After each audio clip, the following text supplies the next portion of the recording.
Here's how to fix a Samsung phone stuck on the logo screen. This issue is also known as a boot loop, and it's frustrating, but not uncommon. I'll show you how to fix a Samsung Galaxy S20 Ultra that's stuck on the logo screen. Steps may differ if you have a different Samsung Galaxy phone with a home button or a dedicated power button. First, do a soft reset. This is an easy way to fix minor bugs and glitches. Hold down the side button and the volume down button until your phone restarts.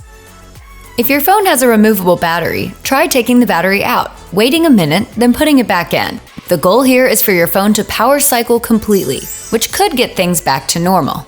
Next, you can try recovery mode, which can help reset your phone and resolve Android issues. Turn your phone off, then hold the volume up button and the side button at the same time until you see the recovery screen.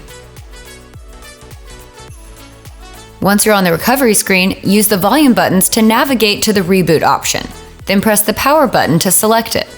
As a last resort, you can reset your phone to factory settings. This will erase everything on your phone, so be sure to back it up first. If you're not sure how to do a factory reset, click the link above to see our step-by-step video guide. For professional help fixing your tech, visit Asurion.com. And don't forget to like and subscribe to our channel for more tech tips.